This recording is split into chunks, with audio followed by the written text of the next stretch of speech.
Black C নামটি শুনলেই প্রথমেই মনে হয় এর নাম কালো কেন হল, এর জল কি সত্যি কালো? কিন্তু যেটা আপনি ভাবছেন তা নয়, বরং এর নামের পেছনে অন্য কারণ আছে। আসলে ব্ল্যাক সি নিজেই এক রহস্যময় সমুদ্র যেখানে অজস্র রহস্যের আস্তরণ লুকানো আছে।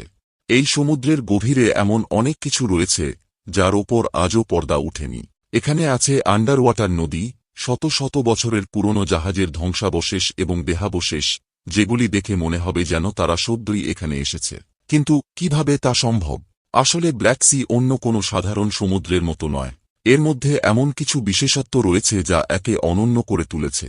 এই সমুদ্র বহু শতাব্দী ধরে বিজ্ঞানী, গবেষক এবং ঐতিহাসিকদের আকর্ষণ করেছে এর ভৌগোলিক অবস্থান, অনন্য বাস্তুতন্ত্র এবং ঐতিহাসিক ঘটনাবলীর জন্য।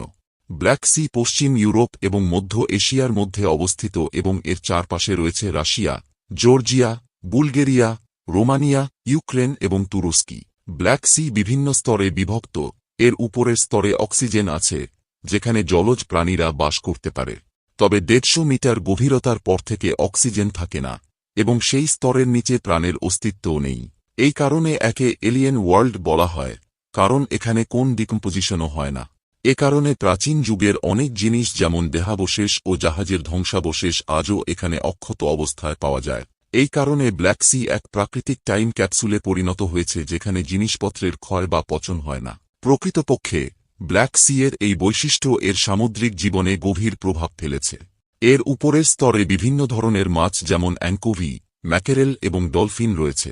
কিন্তু মধ্যস্তরের নিচে কোনো জীব নেই, কারণ অক্সিজেনের অভাবে তারা টিকে থাকতে পারে না।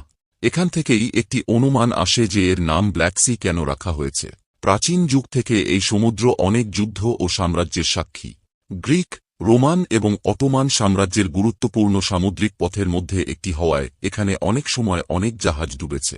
সেই সময় থেকে এই সমুদ্র বহু ইতিহাসপ্রেমী এবং অভিযান প্রেমীদের জন্য রহস্যের এক উৎস হয়ে দাঁড়িয়েছে। ব্ল্যাক সি এর রহস্যময়তায় আরও অনেক কিছু জড়িত, যেমন নোয়ার আর্ক, যার উল্লেখ বাইবেলে আছে। বাইবেল অনুযায়ী একসময় ঈশ্বর পৃথিবীকে ধ্বংস করতে চেয়েছিলেন, এবং সেই বন্যার সময় নোয়া এবং তার পরিবার একটি নৌকায় বেঁচে যান। এটি শেষ পর্যন্ত মাউন্ট আরারাতে থামে, যা ব্ল্যাক সি এর কাছেই অবস্থিত। এছাড়া ব্ল্যাক সিতে একটি অদ্ভুত সবুজ আলো দেখা গেছে, এবং কখনো কখনো হঠাৎই কিছু দ্বীপ, জাহাজ বা পাখির ঝাঁক অদৃশ্য হয়ে যায়। এই সবুজ আলো এবং অদৃশ্য হয়ে যাওয়া জাহাজের রহস্য আজও বিজ্ঞানীরা সমাধান করতে পারেননি। ব্ল্যাক সি এর আরও একটি বিস্ময় হল আন্ডার ওয়াটার নদী, যা সাগরের নিচের স্তর থেকে পলিকণা নিয়ে যায় এবং এর উপরের স্তরের সামুদ্রিক জীবগুলোকে সাহায্য করে। এই সব রহস্যের জন্য ব্ল্যাক সি একটি ভয়ের পরিবেশ এবং রহস্যময় জায়গা হিসেবে পরিচিত। এর রহস্যময় প্রাকৃতিক বৈশিষ্ট্য এবং গভীর নির্জনতা একে একটি অ্যাডভেঞ্চার প্রেমীদের জন্য আকর্ষণীয় স্থান করে তুলেছে।